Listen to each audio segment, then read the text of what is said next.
Orient bell tiles studio से आप देख रहे हैं एबीपी न्यूज। नमस्कार, एबीपी न्यूज पर हाजिर हूं मैं रुमाना इसाफ खान। दोपहर के 1 बज रहे हैं। खबर दिन भर देख रहे हैं आप। उत्तर प्रदेश के बलरामपुर में बीते 2 दिन से बुलडोजर वाला एक्शन जारी है और यह एक्शन हो रहा है धर्मांतरण का रैकेट चलाने के आरोपी छांगुर बाबा पर। सिर्फ बलरामपुर में आरोपी छांगुर बाबा का करोड़ों का साम्राज्य बताया जा रहा है, जिस पर बीते 2 दिन से प्रशासन का ये एक्शन जारी है। छांगुर बाबा की करोड़ों की कोठी, आलीशान बंगले जमींदोज किए जा चुके हैं। लगातार दूसरे दिन ये कार्रवाई जारी है। आरोप है विदेशी फंडिंग की मदद से धर्मांतरण का रैकेट छांगुर बाबा चला रहा था और इसी धर्मांतरण के रैकेट की मदद से ही छांगुर बाबा ने करोड़ों का साम्राज्य खड़ा कर लिया। वही करोड़ों का साम्राज्य बलरामपुर में, जिसके तहत छांगुर बाबा का महलनुमा आलीशान मकान, और देखिए किस तरीके से उस पर बुलडोजर वाला एक्शन जारी है। और ये इतना बड़ा महल था कि एक बुलडोजर से यहाँ पर काम हो नहीं सकता था, इसीलिए आप देखिए कितने बुलडोजर मौके पर मौजूद हैं और यहाँ ये एक्शन प्रशासन की तरफ से लिया जा रहा है। करोड़ों के साम्राज्य, करोड़ों के काले साम्राज्य पर प्रशासन का एक्शन।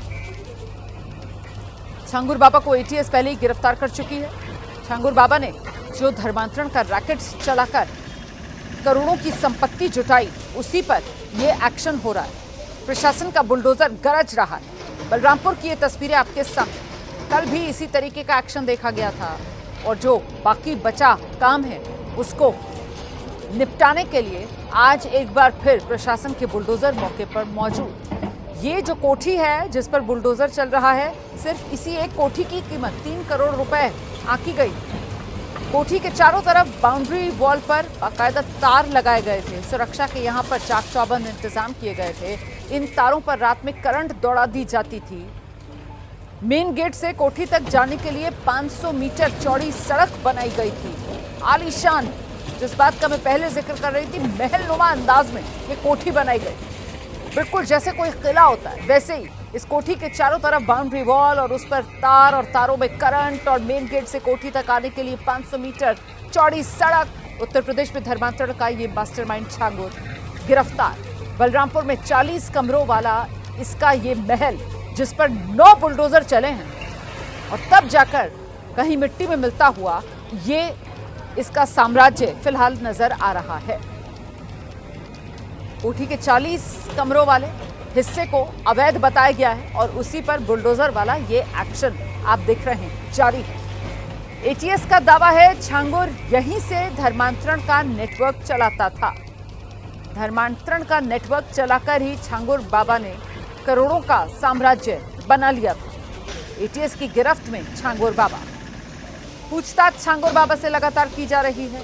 देखिए, छांगुर बाबा का जो साम्राज्य है उसमें आलीशान बंगला, कई कमरों वाली कोठी, 100 करोड़ की संपत्ति, कई लग्जरी गाड़ियां हैं जो धीरे धीरे कर सामने आ रही हैं। और ऐसे में ये कोठी पर बुलडोजर वाला एक्शन, उत्तर प्रदेश के बलरामपुर की ये तस्वीरें आपके सामने लगातार 2 दिन से जारी है। मेरे पीछे देख सकते हैं, ये वही इमारत है जो सरकारी भूमि पर जो है बनाई गई थी, उसको ध्वस्त किया जा रहा है। और मैं पहली मंजिल पे हूँ। आपको अच्छी तस्वीरें मिल सके इसलिए पहली मंजिल पर खड़े होकर ये तस्वीरें आपको दिखा रहे हैं। आप तस्वीरों में देख सकते हैं करीब आधा दर्जन जेसीबी लगी हुई है। यहाँ 5 जेसीबी काम कर रही। उधर पीछे की तरफ भी बिल्डिंग को तोड़ा जा रहा है क्योंकि जल्दी से जल्दी काम को पूरा किया जा सके, इसीलिए ज़्यादा से ज़्यादा जेसीबी लगाई गई है। मैं अपने कैमरामैन से कहूँगा उधर दिखाएं, जिधर मज़ार है। प्रशासन के लोग वहाँ खड़े हुए हैं। सुरक्षा व्यवस्था इस कदर रखी गई है कि चारों तरफ से कोई भी जो राहगीर है या फिर आम निवासी है वो यहाँ भीड़ ना लगा सकें, क्योंकि कार्रवाई आज दूसरे दिन चल रही है, तो किसी तरह की भीड़ ना हो, कोई रुकावट ना हो, कोई कमी ना आए, इसलिए प्रशासन बिल्कुल चाक चौबंद व्यवस्था रखे हुए है। ये देखिए, बिल्डिंग आधे से ज़्यादा ढह चुकी है। इस बिल्डिंग का जो हिस्सा है वो सरकारी भूमि पर था। उस जो सरकारी भूमि पर हिस्सा था उसे ही गिराया जा रहा है। बताया जाता है करीब 2 बीघा ज़मीन वो सरकारी थी, उसी पर इस जो है 5 जो पूरा बना हुआ है कंपाउंड, ये 5 बीघे का है। उसमें 2 बिस्सा ज़मीन जो है वो सरकारी थी और उस 2 बिस्से ज़मीन से मतलब 872 स्क्वायर फीट ज़मीन से इस अवैध अतिक्रमण को, अवैध कब्जे को हटाया जा रहा है। तो धर्मांतरण के आरोपी छांगुर बाबा पर प्रशासन का शिकंजा कसता जा रहा है और बलरामपुर के सीओ इस पूरी कार्रवाई को लेकर क्या कह रहे हैं, सुना देते हैं। पूरा पकड़ लिए। अभी जो रूम में कुछ दवाइयाँ हमने अपने कब्जे में ले ली हैं, घुटने के दर्द की मालिश वगैरह और कुछ टैबलेट्स वगैरह मिले हैं। इनको अभी हम डॉक्टरों से चेक करा लेते हैं किस चीज़ से संबंधित दवाएँ हैं, उसके बाद ही हम लोग को सेपरेट कर पाएंगे। की बात सामने आ रही, क्या है पूरा पकड़ लिए। अभी जो रूम में कुछ दवाइयाँ हमने अपने कब्जे में ले ली हैं, घुटने के दर्द की मालिश वगैरह और कुछ टैबलेट्स वगैरह मिले हैं।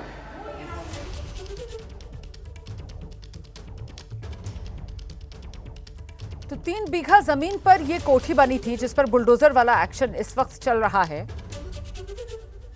और कोठी की कीमत 3 करोड़ रुपए बताई जा रही। कोठी के चारों तरफ बाउंड्री वॉल और बाउंड्री वॉल पर तार और तारों में करंट दौड़ाया जाता था। कोठी की सुरक्षा के पुख्ता इंतजाम किए गए थे। मेन गेट से कोठी तक जाने के लिए 500 मीटर लंबी रोड बनाई गई थी। सीधे आपको लेकर चलेंगे, हमारे साथ हमारे सहयोगी विवेक राय इस वक्त मौजूद हैं और जरा विवेक से ही जानते हैं। विवेक, बताइए जरा, कल जो बुलडोजर वाला एक्शन शुरू हुआ था, आज भी छांगुर बाबा के साम्राज्य पर वो एक्शन जारी है, कहां तक पहुंची है कार्रवाई विवेक?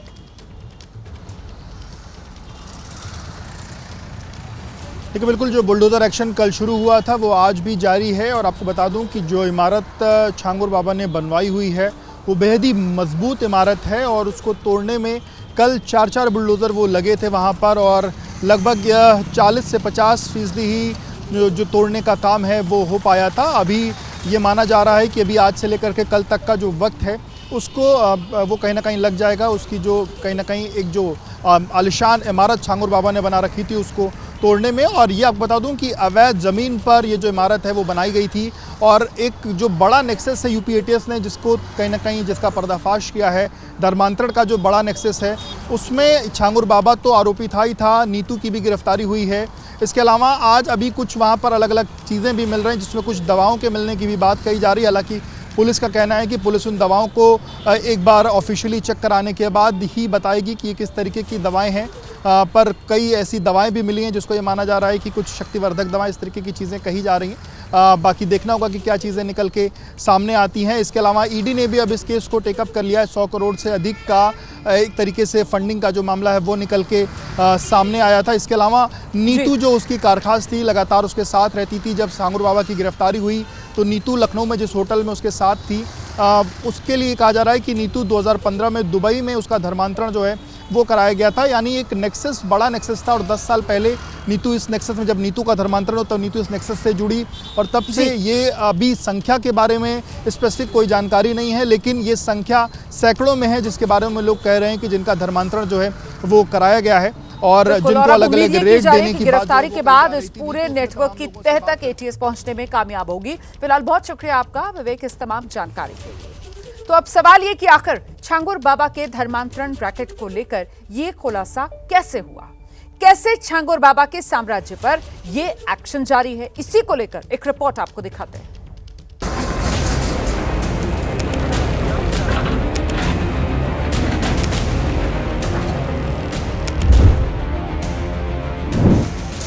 छांगुर बाबा से जुड़ी अवैध संपत्तियां बुलडोजर के पंजों की जद में है।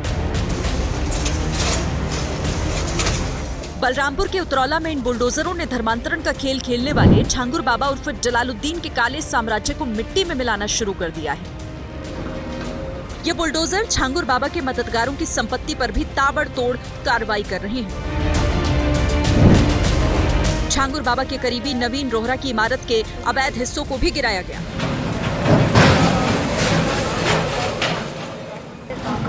आप देख सकते हैं ये कल इससे चल रहा था जो है, आज भी ये दूसरा दिन है और करीब आधा दर्जन से अधिक जेसीबी लगी हुई है और लगातार हटाने का काम चल रहा है।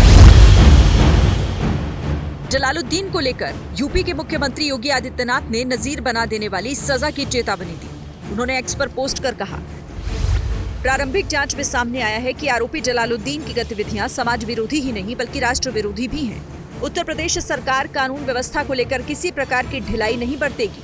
आरोपी और उसके गिरोह से जुड़े सभी अपराधियों की संपत्तियां जब्त की जाएंगी और उन पर सख्त कानूनी कार्यवाही की जाएगी। राज्य में शांति, सौहार्द और महिलाओं की सुरक्षा को भंग करने वालों के लिए कोई स्थान नहीं है। उन्हें कानून के अनुसार ऐसी सजा दी जाएगी जो समाज के लिए एक उदाहरण बने। आपको बता दें कि धर्मांतरण कराने और इसके लिए रेट फिक्स करने वाले जलालुद्दीन का ये पूरा मामला 100 करोड़ की विदेशी फंडिंग और धर्मांतरण से जुड़ा है। आरोपी जलालुद्दीन पर 50,000 रुपए का इनाम भी था। 10 साल में 40 बार इस्लामिक देशों का छांगुर बाबा ने दौरा किया था। इसने कई संपत्ति बनाई तो कई लग्जरी गाड़ियां भी खरीदी।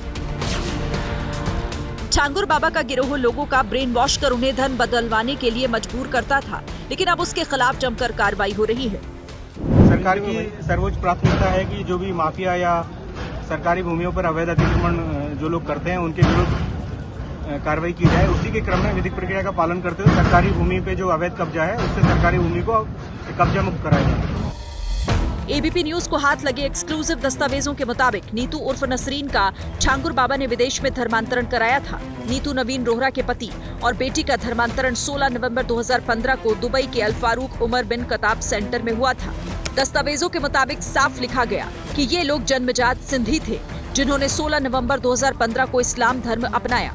इन्होंने बताया कि इनका मकान और फार्म हाउस बन रहा है और मकान तैयार होने के बाद ये लोग अपने गुरु के साथ रहने की बात कह रहे थे। तो पूरी बिल्डिंग आप देख सकते हैं। थोड़ा सा मैं दिखाना चाहूँगा, यहाँ लाल क्रॉस लगाया गया है। उस क्रॉस से ही इस तरफ का जो इलाका है, दाएं हाथ का इलाका है, वहीं तक ये बिल्डिंग ध्वस्त की जाएगी। सरकारी जमीन बताई जा रही है जिसको इन्होंने कब्जा करके और अपना घर बना लिया था। अब आपको बताते हैं कि छांगुर बाबा का भांडा फूटा कैसे। 15 साल पहले छांगुर बाबा साइकिल पर नग, अंगूठी और टोने टोटके का सामान बेचा करता था। बाद में इसने खुद को सूफी संत के तौर पर प्रचारित करना शुरू कर दिया। छांगुर बाबा की सहयोगी नसरीन के आने के बाद ही बाबा छांगुर पूरी तरह से लाइमलाइट में आया। इसने धर्म परिवर्तन कराने के लिए खास तौर पर हिंदू और सिख लड़कियों को निशाना बनाया। लेकिन कुछ दिन पहले ही लखनऊ से जुड़े एक धर्मांतरण के मामले में छांगुर बाबा का कच्चा चिट्ठा खुल गया। और आइए आगे बढ़ते हैं। खबर दिन भर में खबर महाराष्ट्र से है, जहां मूसलाधार आफत यानी तेज बारिश से नागपुर का हाल बेहाल हो गया। नागपुर में भारी बारिश हो रही है, लोगों की परेशानी बेहद बढ़ी हुई है। भारी बारिश की वजह से नागपुर में जगह जगह जल जमाव। ये अंडरपास देखिए किस तरीके से यहाँ पानी भरा हुआ है। यहाँ एक बस बंद पड़ गई है पानी की वजह से। परेशानी को देखते हुए नागपुर में सभी स्कूल कॉलेज आज बंद कर दिए गए हैं। छुट्टी का आदेश आज सुबह ही जारी कर दिया गया था। एबीपी न्यूज संवाददाता रजत वशिष्ठ की एक रिपोर्ट नागपुर से आपको दिखाते हैं। नागपुर में कल देर रात से भारी बारिश हो रही है और जिस वजह से नागपुर के कई इलाकों में सड़कों पर पानी भर गया है। इस समय हम लोग बेल तरोड़ी रोड इलाके में मौजूद हैं और आप तस्वीरों में देख सकते हैं कि स्कूल ऑफ स्कॉलर्स के सामने सड़क पर किस प्रकार से और कितने बड़े पैमाने पर पानी भर गया है। पूरे इलाके में पानी भरने की वजह से लोगों को तकलीफों का सामना करना पड़ रहा है। जो दुपहिया वाहन हैं वो पानी में बंद पड़ रहे हैं। कल रात से तेज बारिश हो रही है, क्या स्थिति है? हाँ, ये तो कल रात से बहुत तेज है। पानी तो परसों से ही हो रही है कंटिन्यू। और ये पानी कैसा पूरा स्लोप पोर्शन है, इधर में ही पानी आके पूरा जमा होता है और इसके कारण पूरे जितने डाउन पोर्शन में घर है पूरे के पूरे पानी में भरते। बाजू में भी ये भी देखोगे पूरा पानी भर जाता है, ट्रैफिक पूरा बंद हो जाता है। और ये आज से नहीं है, ये कई सालों से यही कंडीशन है यहाँ पर। कैमरामैन आपको ऊंचाई से दिखाएंगे कि ये स्कूल ऑफ स्कॉलर्स का मैदान है और वहाँ पर किस तरीके से पानी भर चुका है। कितने बड़े पैमाने पर पानी जो है करीब करीब घुटनों तक पानी जो है वो सड़क पर और स्कूल के मैदान में भरा हुआ है। साथ ही साथ यहाँ पर कुछ दुकानें मैं आपको दिखाना चाहूँगा। तस्वीरों में आप देख सकते हैं कि जो बेसमेंट की दुकानें हैं वहाँ पर कितने बड़े पैमाने पर अंदर पानी जो है वो घुसा होगा। इस समय दुकानें खुली नहीं है, शटर बंद है, इसलिए नुकसान कितना हुआ है ये हम सीधे तौर पर नहीं कह सकते। लेकिन जो बेसमेंट की दुकानें हैं उनमें बड़े पैमाने पर पानी जो है वो निश्चित तौर पर अंदर घुसा होगा। आप इस समय इस इमारत के बेसमेंट की स्थिति को देख सकते हैं। यहाँ पर करीब करीब 3 से 4 फुट पानी जो है वो भर चुका है। सीढ़ियाँ आप देख सकते हैं कि कितने बड़े पैमाने पर यहाँ पर पानी जो है वो भरा है। तो जो इमारतें हैं और उनमें जो बेसमेंट में जो दुकानें हैं या बेसमेंट में जो वाहन खड़े हैं, उनका नुकसान इस बारिश में होने की बड़ी संभावना है। इस समय बेलतरोड़ी रोड इलाके की तस्वीरें हम आपको दिखा रहे हैं और बेलतरोड़ी इलाके में जो सीमेंट रोड है, मुख्य रास्ता है, उस पर करीब घुटनों तक पानी जो है वो भर चुका है। उधर पहाड़ी राज्य में बाढ़ और बारिश का कहर जारी है। मानसून की दस्तक के साथ ही हिमाचल की मंडी में भारी तबाही हुई है। केंद्रीय मंत्री जेपी नड्डा ने हिमाचल प्रदेश का दौरा किया है। अब से कुछ देर पहले उन्होंने बाढ़ पीड़ितों से मुलाकात की है। जेपी नड्डा थुनाग भी जाएंगे, जहां बादल फटा था और आपदा के कारण भारी नुकसान हुआ है। जानकारी के मुताबिक जेपी नड्डा केंद्र सरकार की तरफ से इस आपदा में मदद को लेकर बड़ा ऐलान भी कर सकते हैं। जेपी नड्डा के साथ नेता प्रतिपक्ष जयराम ठाकुर, भाजपा प्रदेश अध्यक्ष राजीव बिंदल भी मौजूद हैं।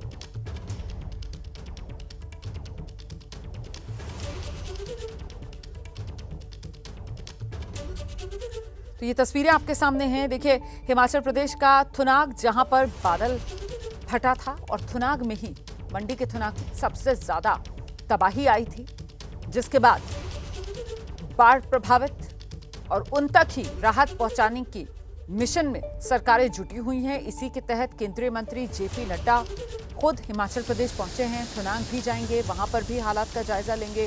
जेपी नड्डा के साथ नेता प्रतिपक्ष जयराम ठाकुर भी मौजूद हैं। मंडी में ये आसमानी आफत, और फिलहाल केंद्रीय मंत्री जेपी नड्डा पहुंचे हुए हैं यहां हिमाचल के मंडी। बाढ़ प्रभावितों से मुलाकात कर रहे हैं, उनका हालचाल जान रहे हैं और इसके बाद जेपी नड्डा की तरफ से, केंद्र की तरफ से जो यहां राहत का ऐलान किया जाएगा, उसकी घोषणा भी की जा सकती है। मंडी में भारी बारिश के बाद हालात बेहद खराब है। भूस्खलन ने लोगों की परेशानी और ज्यादा बढ़ा दी है। यहां के पांडवशिला की तस्वीरें आपके सामने हैं। देखिए कैसे सड़क पर सैलाब बह रहा है और मलबे में आप अगर गौर से देखेंगे तो एक गाड़ी भी फंसी हुई नजर आएगी। बीते कई दिन से मंडी में बारिश, भूस्खलन लगातार जारी है। ये देखिए आप, मलबे में गाड़ी भी फंसी हुई नजर आ रही है। सड़क पर सैलाब बह रहा है। सबसे ज्यादा नुकसान मंडी को पहुंचा है।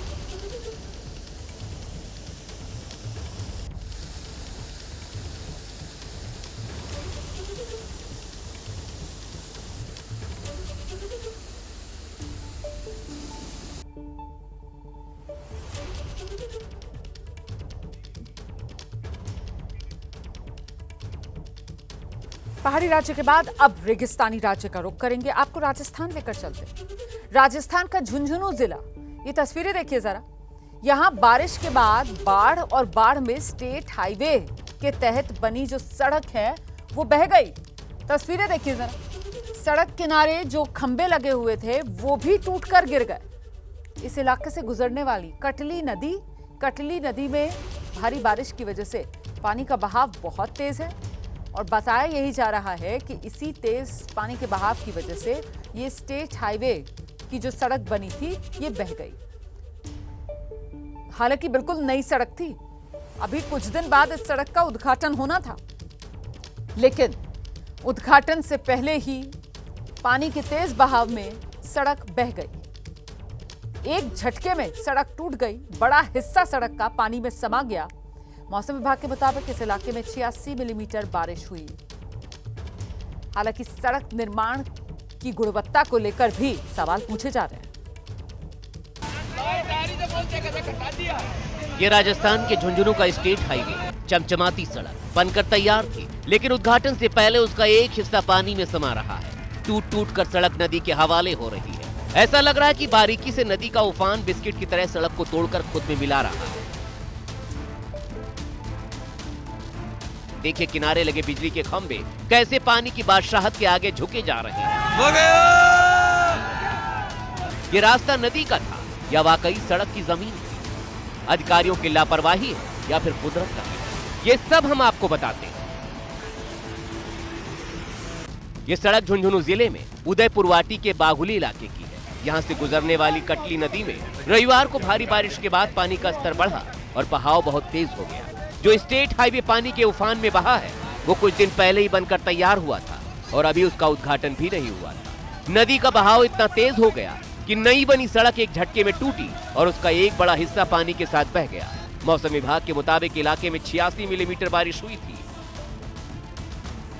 कटली एक मौसमी नदी है जो सीकर, झुंझुनू और चूरू जिले से होकर बहती है। हाल के दिनों में नदी पर अतिक्रमण बढ़ता जा रहा था। प्रशासन ने नदी को अतिक्रमण और अवैध रेत बजरी खनन माफियाओं से बचाने के लिए अभियान भी चलाया, लेकिन उसका नतीजा पानी में बहता दिख रहा है। जो स्टेट हाईवे पानी में बह गया वो आसपास के इलाके को नेशनल हाईवे से जोड़ने के लिए बनाया गया। अब सड़क में इस्तेमाल होने वाली सामग्री की क्वालिटी पर भी सवाल उठ रहे हैं। जैसे ही सड़क पानी में बहने लगी, आसपास के बाहुली और जहाज गांव के लोग मौके पर पहुंचे और वीडियो बनाने लगे। वीडियो सोशल मीडिया पर अब वायरल हो गया। सड़क बहने की जांच के आदेश दे दिए गए। अब पीडब्ल्यूडी सड़क का निरीक्षण करेगी, रिपोर्ट सौंपेगी। लेकिन बड़ा सवाल ये कि अतिक्रमण ने सड़क को बहाया या उसकी क्वालिटी से पानी के आगे सड़क ने दम तोड़ दिया।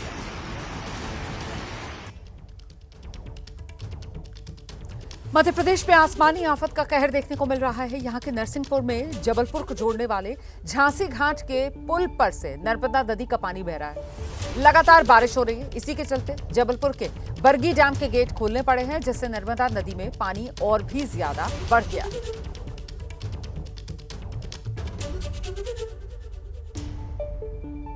तो ये उफान पर नर्मदा बहती हुई आप देख रहे हैं। मध्य प्रदेश के नरसिंहपुर की ये तस्वीरें आपके सामने हैं। यहाँ सड़क और पुल पर से नदी का पानी बहता हुआ नजर आ रहा है। लगातार बारिश हो रही है, डैम्स के गेट खोलने पड़ रहे हैं और इसी के चलते ये नदियों में उफान।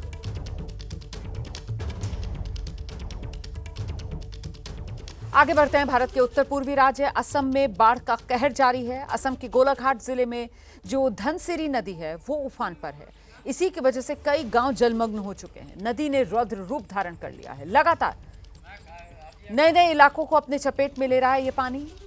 मोरंगी के सेसामुख इलाके का हाल सबसे ज्यादा भयावह बना हुआ है। सुबह से बाढ़ का पानी यहां तेजी से फैल रहा है। सैकड़ों परिवार, उनके साथ मवेशी बाढ़ के बीच फंस गए हैं। अब तक 22 गांव के लगभग 5000 लोग बाढ़ से प्रभावित हुए हैं। देखिए किस तरीके से सब कुछ घर बार अपना पीछे छोड़कर पलायन करने को मजबूर यहाँ पर लोग, सुरक्षित स्थान पर जाने को मजबूर यहाँ पर लोग। मवेशियों की जान भी मुश्किल में है क्योंकि हर तरफ पानी ही पानी पसरा हुआ नजर आ रहा है। प्रशासन की तरफ से लोगों को सतर्क किया जा रहा है, लोगों से अपील की जा रही है सुरक्षित स्थान पर पहुंचें।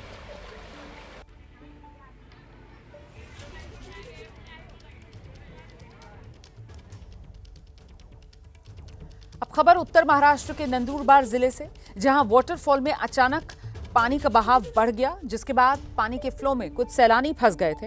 हालांकि समय रहते इन सभी को बचा लिया गया। ये इलाका वो गुजरात और महाराष्ट्र के बिल्कुल बॉर्डर पर है, जहां दोनों ही राज्यों से बड़ी संख्या में पर्यटक घूमने आते हैं। अचानक तेज बारिश की वजह से ये जो वाटरफॉल है इसमें पानी का बहाव बढ़ गया और इसी दौरान यहाँ कुछ सैलानी फंस गए। कड़ी मशक्कत के बाद स्थानीय लोगों ने यहाँ इन सैलानियों को सुरक्षित पानी के तेज बहाव से निकाला। देखिए कैसे बांस की मदद से जो सैलानी वाटरफॉल में फंस गए थे उन्हें सुरक्षित बचाया जा सका।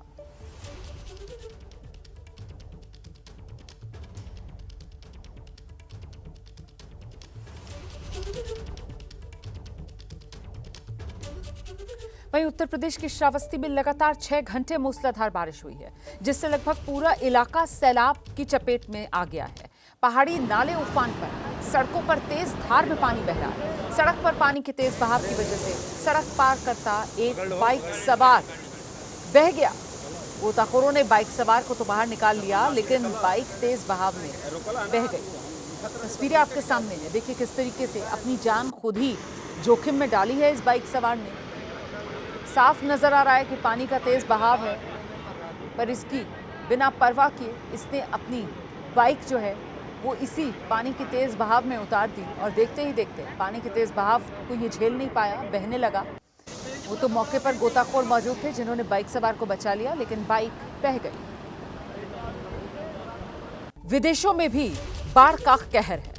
तस्वीरें मैं आपको दिखा देती हूँ कैसे न सिर्फ भारत बल्कि दुनिया के अलग अलग देशों में इस वक्त बाढ़ बारिश का कहर।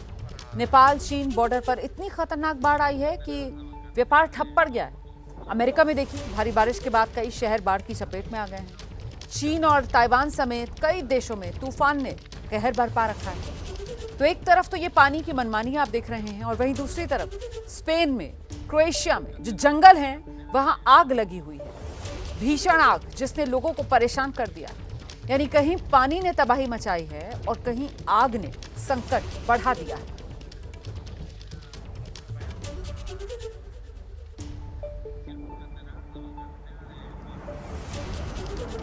तो बारिश के कहर की सबसे खतरनाक जो तस्वीरें हैं वो पड़ोसी देश नेपाल से सामने आई हैं। नेपाल चीन बॉर्डर पर मौजूद भोटेकोशी नदी की ये तस्वीरें आप देख रहे हैं। आज सुबह सुबह अचानक यहाँ बाढ़ आ गई। बाढ़ में नेपाल को चीन से जोड़ने वाला जो मुख्य पुल है मैत्री ब्रिज, ये ढह गया है। यहाँ मौजूद कस्टम्स ऑफिस का यार्ड भी क्षतिग्रस्त हो गया। कस्टम यार्ड में खड़े कई कार्गो कंटेनर्स बह गए। भोटेकोशी नदी में बाढ़ से नेपाल को भारी आर्थिक नुकसान होने की आशंका है। पुल बहने से इस रूट से चीन और नेपाल के बीच होने वाला व्यापार ठप हो गया है। कई लोगों के लापता होने की भी खबर सामने आ रही है, जिसमें नेपाल और चीन दोनों ही देशों के नागरिक बताए जा रहे हैं। गुजरात के वडोदरा में महिसागर नदी पर बना पुल बुधवार सुबह टूट गया। इस हादसे के वक्त ब्रिज से कई गाड़ियां गुजर रही थी। पुल टूटने पर 2 ट्रक, 2 कार्स, 1 रिक्शा, कुल 5 गाड़ियां बताई जा रही हैं जो नदी में गिरी हैं। एक जो टैंकर है वो टूटे सिरे पर फंस गया पुल के। उसकी तस्वीरें भी मैं आपको आगे दिखाऊंगी। ये देखिए तस्वीर आप देख रहे हैं कैसे ये टैंकर जो पुल के टूटे सिरे पर फंसा हुआ नजर आ रहा है और वहीं दूसरी तरफ वो गाड़ियां जो नीचे महिसागर नदी में जा गिरी, उनकी तस्वीरें भी आप देख रहे हैं। इस हादसे में 10 लोगों की मौत की खबर है। 8 को स्थानीय लोगों ने बचा लिया। 45 साल पुराना ये पुल बताया जा रहा है। मध्य गुजरात को सौराष्ट्र से जोड़ता है ये पुल। इस बीच स्थानीय लोगों का दावा है 45 साल पुराने इस पुल की मरम्मत के लिए प्रशासन को कई बार सूचित किया गया, प्रशासन की तरफ से, लेकिन कोई कार्रवाई न किए जाने की वजह से आज ये हादसा हो गया। स्थानीय लोगों में नाराजगी है। प्रशासन की लापरवाही को लेकर लोगों में गुस्सा है।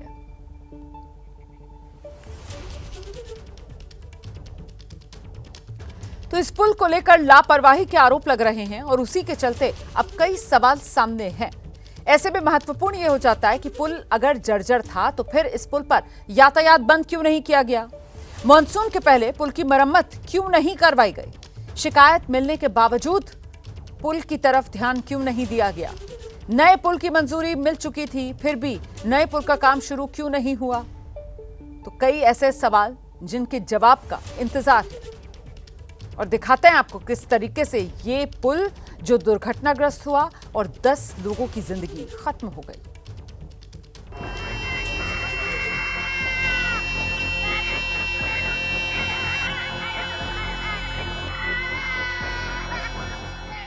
एक पुल जिस पर लोग सफर कर रहे थे अचानक बीच से 2 टुकड़ों में बंट जाता है।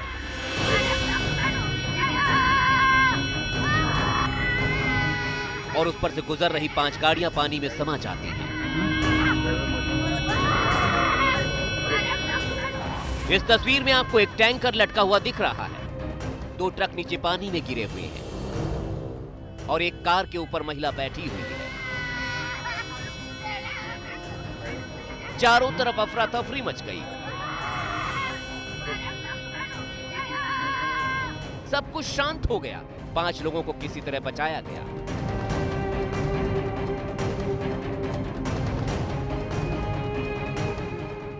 यह गंभीरा पुल गुजरात में महिसागर नदी पर बनाया गया था। आणंद और वडोदरा को जोड़ने वाला यह पुल अचानक ढह गया।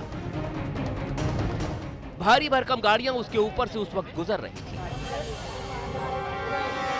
40 साल पुराना ब्रिज सुबह यहाँ से जो वो टूट चुका है और अंदर जो कई जो यहाँ से आवाजाही करने वाले जो वाहन हैं वो अंदर गिरे हुए हैं। यहाँ एक ट्रक तो आप देख सकते हैं जो ट्रक है अभी भी वहाँ पर जो उस तरह से लुढ़का है कि कभी भी गिर सकता है। ट्रक है आप देख सकते हो, उसमें से भी लोगों को रेस्क्यू करना यहाँ पर जारी है। यह पुल 1985 में बना था। विधायक चैतन्य सिंह ने नया पुल बनाने की मांग की थी। सरकार ने 212 करोड़ की लागत से नया पुल बनाने की मंजूरी भी दे दी थी, लेकिन जर्जर पुल पर वाहनों की आवाजाही नहीं रोकी गई। एक तरफ नए पुल के निर्माण का सर्वेक्षण हुआ और दूसरी तरफ पुराने पुल की सुध ही नहीं ली। रिलीफ रेस्क्यू वर्क चालू है और ट्रैफिक डाइवर्जेंस जो है वो दे दी है। बाकी जो है आगे इन्वेस्टिगेशन। वडोदरा की टीम, पूरा पुलिस प्रशासन, आनंद की टीम, पुलिस प्रशासन, फायर प्रशासन, एनडीआरएफ की टीम, सभी टीम अभी प्राथमिक जो जिला प्रशासन के लिए इम्पोर्टेंट चीज है वो है रेस्क्यू काम। भारी भरकम ट्रक टैंकर वैसे ही गुजर रहे थे और आखिरकार वही हुआ जिसका डर था। गाड़ियों को निकालने का काम शुरू हो गया है। अब प्रशासन जांच करेगा, जिंदगियों के कसूरवार की तलाश होगी। लेकिन सबसे बड़ा सवाल, जब पुल जर्जर था तो उसे बंद क्यों नहीं किया गया? जब मैं यहाँ पे विधायक था 2017 से 22 तक, तो 17-18 में नितिन भाई पटेल जो मार्ग मकान विभाग थे, डिप्टी सीएम थे, उनको बार बार रजूआतें यहाँ पे हमने की थी कि ब्रिज तात्कालिक दौरान अभी भारदारी वाहनों के जो लोडेल वाहन हैं उनके लिए ब्रिज बंद कर दिया जाए और जो बाइकें हैं, 4 व्हील है, वो चलने दीजिए। परंतु ब्रिज अब चलने जैसा है नहीं। 46 ईयर इस ब्रिज को हो गए हैं, तो आप तुरंत इस ब्रिज को मंजूर कीजिए और बना दीजिए। ऐसा आज से 6-7 साल पहले की बात है, तब से बोला हुआ है। हादसे का इंतजार क्यों करती रही सरकार? आखिर किसके भरोसे उतरे सड़क पर आम जनता? जनता टैक्स भरती है, पुल पर चलती है और फिर इस तरह नदी में समा जाती है। क्या यही नियति है?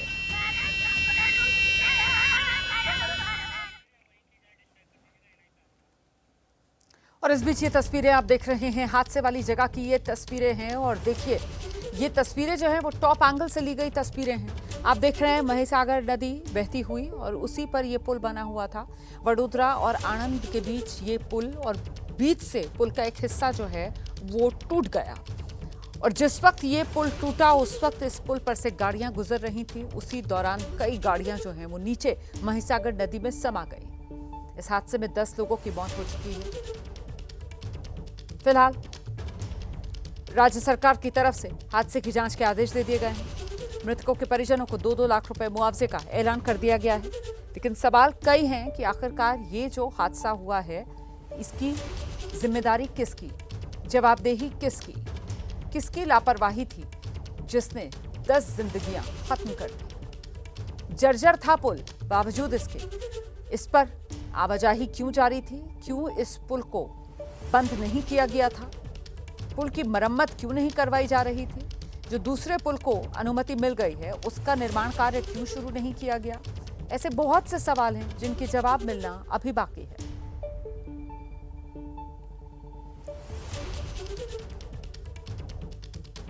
तो लापरवाही की वजह से हुआ यह हादसा साफ तौर पर अभी तक की जानकारी में यही सामने आ रहा है। और लापरवाही किसकी, जवाबदेही किसकी, यही तय किया जाना बाकी है। देखिए किस तरीके से यह हिस्सा पुल का टूट गया। 2 पिलर्स के बीच का जो हिस्सा था पुल का वो टूट गया।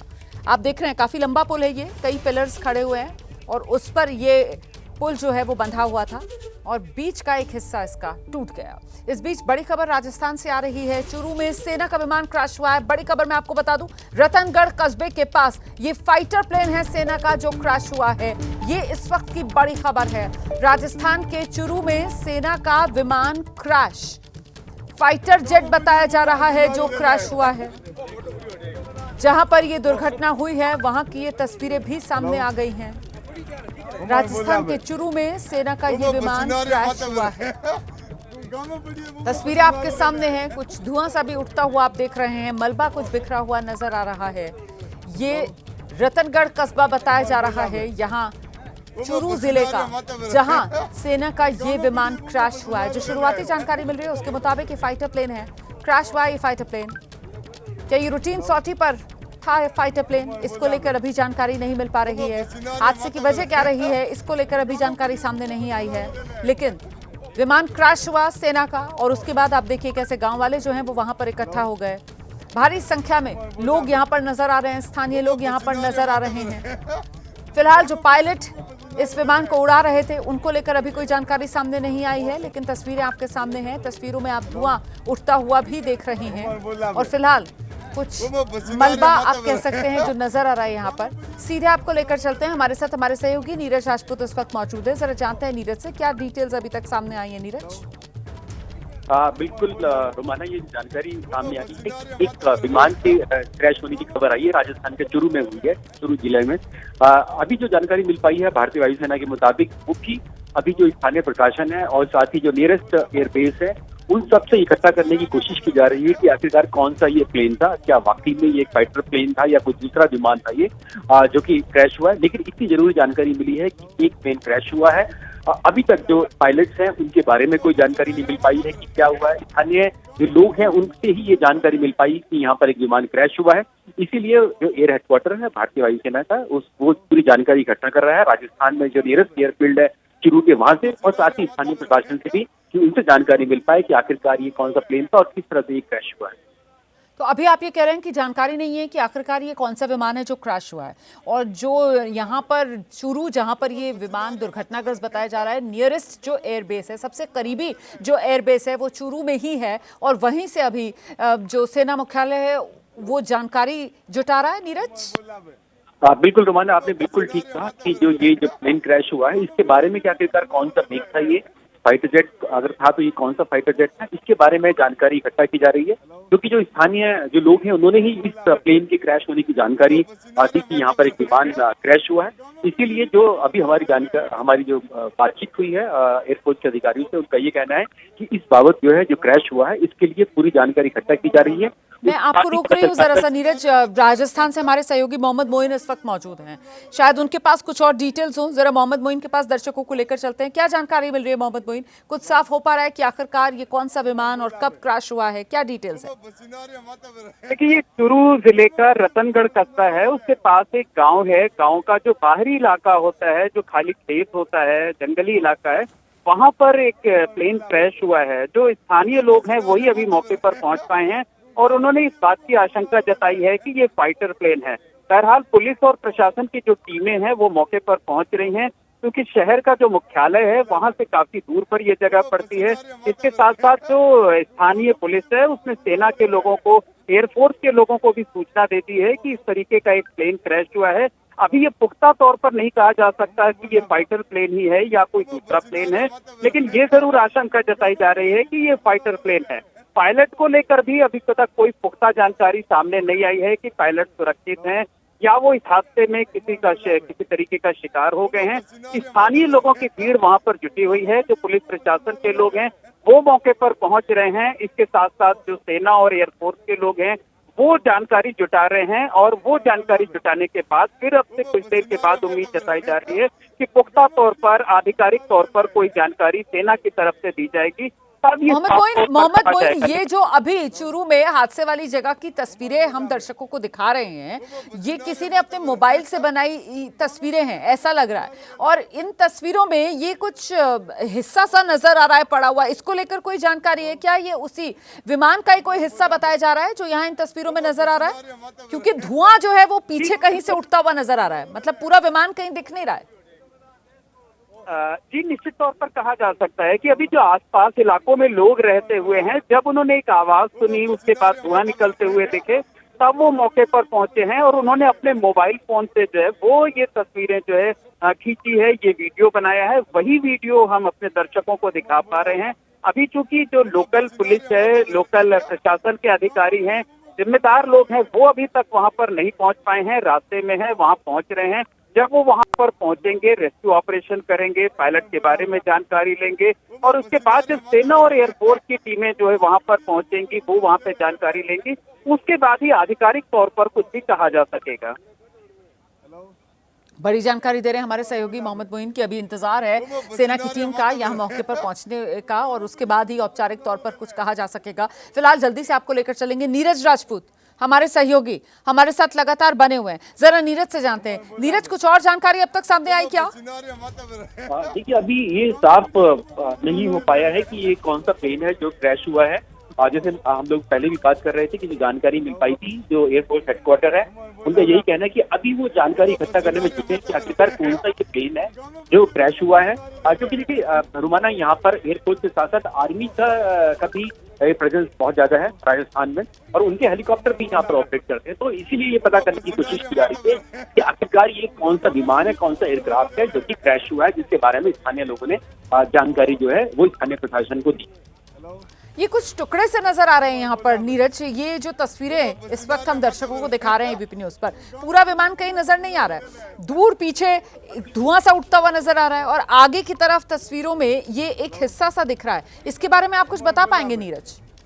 बिल्कुल रोमाना, जो मैं भी देख पा रहा हूँ, जो तस्वीरें हैं दिखाई दे रहे हैं, मलबा दिखाई दे रहा है। जो नीचे का जो लैंडिंग गियर का जो होता है मलबा, वो सामने दिखाई दे रहा है हमें। ये जो दिखाई दे रहा है, ये देखिए, ये जो भी आपने दिखाया जो दिखाया है, लैंडिंग गियर दिखाई दे रहा है, नीचे का हिस्सा दिखाई दे रहा है। तो इससे ये पता लगा पाना बहुत मुश्किल हो जाता है कि ये तो फाइटर जेट है या फिर कोई हेलीकॉप्टर है, उसका ये मलबा है। लेकिन क्योंकि स्थानीय लोगों ने जानकारी दी और ये मलबे की वीडियोस भी सामने आई है और वायुसेना ने कहा है कि मैं जरा सा आपको रोक रही हूँ। देखिए, इस वक्त बड़ी खबर, पुलिस प्रशासन की टीम मौके पर पहुंच गई है और विमान के मलबे से एक शव मिला है। इस वक्त की बड़ी खबर एबीपी न्यूज पर हम आपको बता रहे हैं, विमान के मलबे से एक शव मिला है। रतनगढ़ कस्बे के पास ये विमान क्रैश हुआ है। वायुसेना का ये विमान बताया जा रहा है। कौन सा ये विमान है, इसको लेकर अभी हम पुष्टि नहीं कर सकते हैं। अभी सेना की तरफ से औपचारिक तौर पर इसको लेकर कोई जानकारी साझा नहीं की गई है, उसका अभी हमें इंतजार है। लेकिन इतनी जानकारी जरूर सामने आ रही है कि पुलिस प्रशासन की जो टीम है, मतलब जो स्थानीय टीम है, वो मौके पर पहुंची है और ऐसे में विमान के मलबे से एक शव बरामद किया गया है। मोहम्मद मोइन के पास लेकर चलेंगे आपको। मोहम्मद मोइन, एक शव बरामद हुआ है, ये बड़ी खबर सामने आ रही है। लेकिन निश्चित तौर पर जहां पर ये मलबा गिरा हुआ है, जहां से आप धुआं निकलने की बात कर रही थी, उसी के ठीक नजदीक जो है एक शव मिला हुआ है, जला हुआ ये शव है। हालांकि अभी पुख्ता तौर पर ये नहीं कहा जा सकता कि जो प्लेन को के पायलट हैं ये उनका शव है या कि प्लेन अगर किसी के ऊपर गिरा हुआ है, कोई स्थानीय नागरिक है, तो वो इसमें जले हुए हैं जो है वो। तो इस बारे में जांच के बाद ही पता चल सकेगा। लेकिन ये जरूर है कि एक शव वहां मौके से बरामद हुआ है, उसकी तस्वीरें भी सामने आ गई हैं, उसका वीडियो भी सामने आ गया है। लेकिन पुलिस की टीम तो वहां पर पहुंच गई है, जो दूसरे अधिकारी हैं प्रशासन के, वो भी वहां पर पहुंच रहे हैं। जांच के बाद ही ये साफ हो पाएगा कि आखिर ये शव पायलट का है या फिर किसी स्थानीय नागरिक का है जो कि इस हादसे की चपेट में आ गया है। अभी कुछ और डिटेल्स मिल रही है क्या? कौन सा ये विमान था या फिर कितने बजे ये हादसा हुआ है, इसको लेकर अभी कोई जानकारी मिली है क्या? देखिए, अब से थोड़ी देर पहले का ये हादसा है, थोड़ी देर पहले की ये घटना है। स्थानीय जो लोग हैं, जो आसपास के इलाकों में रहते हैं, उन्होंने सबसे पहले एक धमाके की आवाज सुनी। बहुत तेज आवाज नहीं थी, उसके बाद धुआं निकलते हुए देखा। उसके बाद लोग नजदीक गए। नजदीक जाने के बाद उन्होंने ये चीजें देखी कि कुछ प्लेन के टुकड़े अलग अलग हिस्सों में पड़े हुए हैं, वहां पर धुआं निकल रहा है। एक शव भी लोगों ने देखा। सबसे पहले स्थानीय पुलिस को सूचना दी गई। स्थानीय पुलिस जो है वो मौके पर पहुंच गई है। जो दूसरे मुख्यालय से जो दूसरे अधिकारी हैं वो वहां पर पहुंच रहे हैं और पुलिस ने ही जो है वो सेना और एयरफोर्स को जो है सूचना दे दी है। उनकी टीमें भी जल्द से जल्द यहाँ पर पहुंच सकती हैं। बहरहाल जो उनका नजदीक का एयरबेस है, वहां से जानकारी जुटाई जा रही है कि आखिर कौन सा जो है वो प्लेन निकला हुआ था और किस उस पर निकला हुआ था। तो कुछ देर के बाद जो है वो सारी की सारी तस्वीर जो है वो साफ हो सकती है। बड़ी जानकारी दे रहे हैं हमारे सहयोगी मोहम्मद मोइन की कुछ देर के बाद ही तस्वीर साफ हो पाएगी। फिलहाल आपको बता दें कि पुलिस प्रशासन की टीम जब मौके पर पहुंची है तो एक शव विमान के मलबे से बरामद किया गया है। सीधे आपको लेकर चलेंगे, नीरज राजपूत भी इस वक्त हमारे सहयोगी हमारे साथ मौजूद हैं। नीरज, ये जो तस्वीर अभी हम आपको दिखा रहे थे और इसे हम अलग रंग करके आपको दिखा रहे हैं, देखिए यही वो विमान का जो लैंडिंग गियर होता है, मतलब वो जो छोटे वाले पहिए आप कह लीजिए आम जबान में, उनकी वो तस्वीर है जो दिख रही है। और इस बीच जो विमान क्रैश हुआ है उसके बाद जो मलबा है वो कैसे इधर उधर जाकर बिखरा, अलग अलग जगह मलबा बिखरा हुआ, उसमें आग लगी हुई, ये तस्वीरें भी आपके सामने हैं। जैसे जैसे नीरज तस्वीरें सामने आ रही हैं, इससे समझ में आ रहा है कि ये विमान जब दुर्घटनाग्रस्त हुआ है तो बाकायदा इसके परखच्चे से उड़े हैं नीरज। अलग अलग जगह मलबा बिखरा हुआ इस विमान का नजर आ रहा है। नीरज, रोमाना बिल्कुल ठीक कहा, क्योंकि जिस तरह से जो मलबा बिखरा पड़ा है इसके चारों तरफ, बहुत दूर तक इसका मलबा हम लोग देख पा रहे हैं गिरा है, क्योंकि लोग भी बहुत दूर तक दिखाई दे रहे हैं। वो इसलिए क्योंकि मलबा जगह जगह पड़ा हुआ है। तो ऐसे में ये लगता है कि ये फाइटर जेट था, यानी कि लड़ाकू विमान था जो कि क्रैश हुआ है। जिस तरह की इसका मलबा दिखाई दे रहा है उससे देखकर ऐसा लगता है कि ये कोई फाइटर जेट था, क्योंकि बहुत तेज गति में फाइटर जेट चलता है, तो इसलिए उसका मलबा जो है क्रैश होने के बाद ऐसा लगता है कि बहुत दूर तक जाके गिरा है। लेकिन अभी हम और इन तस्वीरों को देखकर ये जिस तरीके से मलबा बिखरा हुआ नजर आ रहा है नीरज, इसको देखकर ये भी कहा जा सकता है कि जब विमान में किसी तरीके की कोई गड़बड़ी आई होगी तो बहुत मुमकिन है पायलट की तरफ से इसको क्रैश लैंड कराने की कोशिश की गई हो, और इसी वजह से ये खुला इलाका जहां पर विमान को जब पायलट नीचे लेकर आ रहा हो उस वक्त ये विमान और इसके ये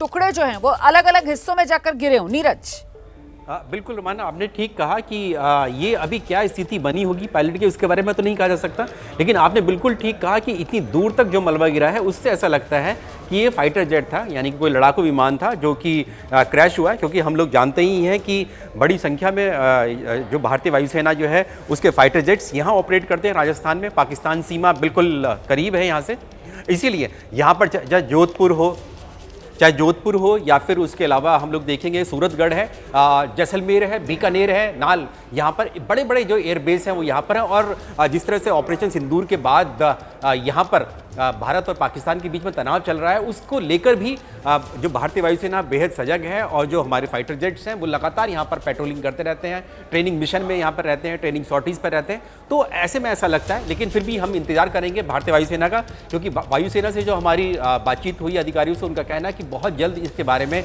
जानकारी दी जाएगी कि आखिरकार ये कौन सा प्लेन था जो कि क्रैश हुआ है, और दोनों पायलट्स के बारे में भी कि कौन से, क्या पायलट इसमें एक थे, दो थे, ट्रेनर एयरक्राफ्ट था ये, क्योंकि जो ट्रेनर एयरक्राफ्ट होते हैं उसमें 2 फाइटर पायलट्स होते हैं और जो वैसे जो फाइटर जेट हैं लड़ाकू विमान उनमें एक पायलट होता है, सुखोई को अगर छोड़ दें तो हम लोग, तो इसीलिए पता करने की कोशिश की जा रही है कि ये कौन सा फाइटर जेट था।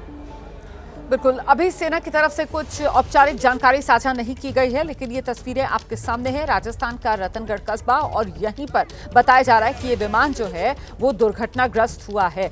मलबे से विमान के एक शव भी बरामद किया गया है। सीधे आपको लेकर चलेंगे, हमारे साथ हमारे सहयोगी मोहम्मद मोइन भी लगातार बने हुए हैं। मोहम्मद मोइन से जरा जानते हैं, मोहम्मद मोइन, जो शव बरामद किया गया, क्या जानकारी मिल रही है? क्या झुलसी हुई हालत में शव बरामद किया गया है कि क्रैश होने के बाद विमान में आग लग गई? इसको लेकर कोई जानकारी सामने आ रही है क्या, मोहम्मद मोइन?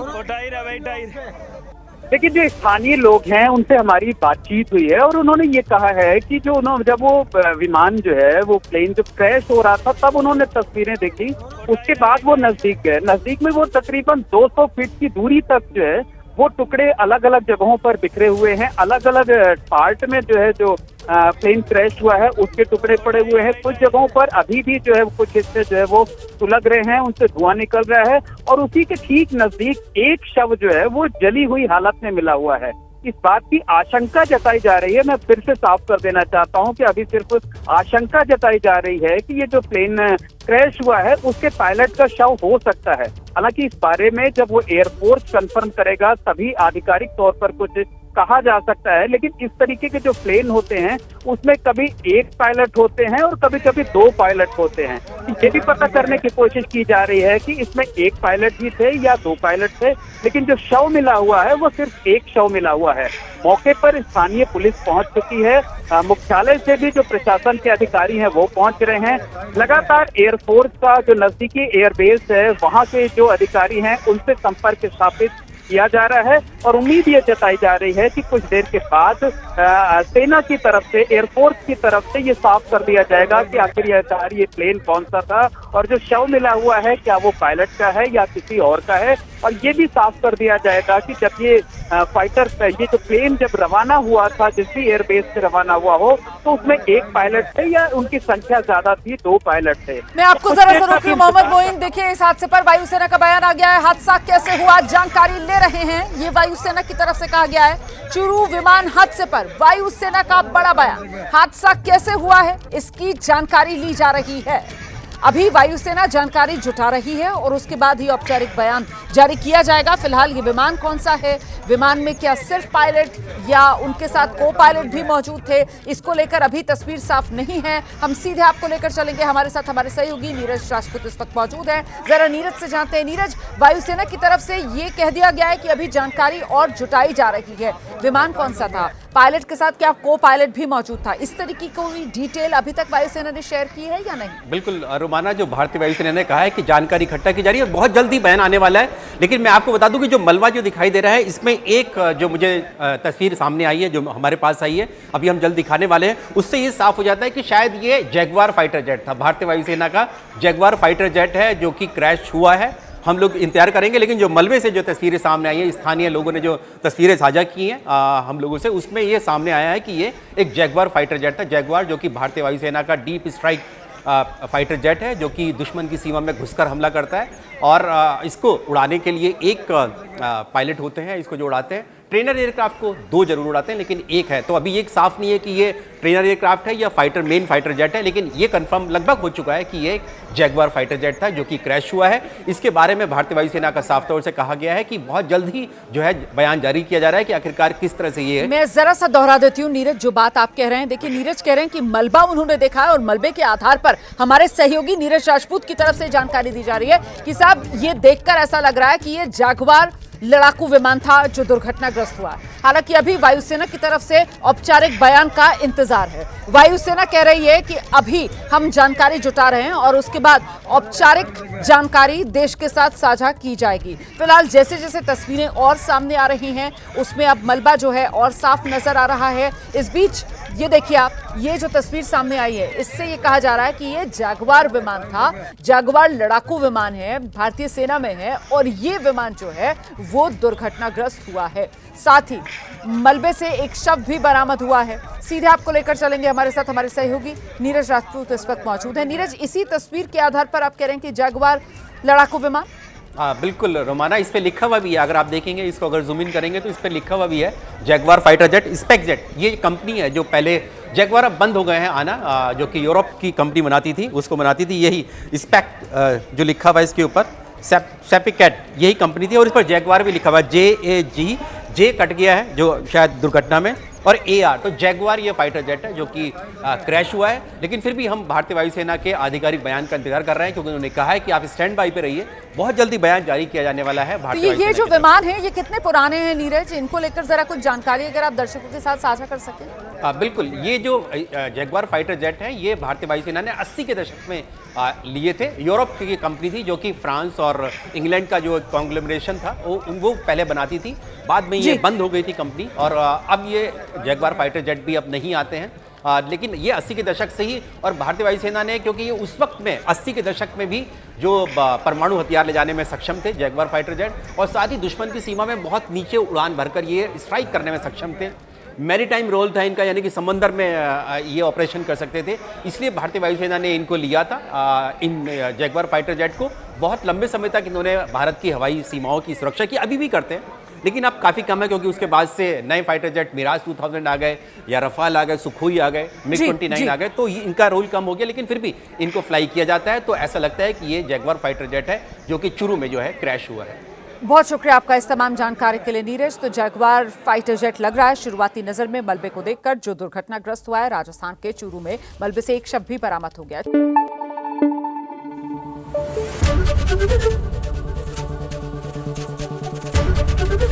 ABP न्यूज आपको रखे आगे।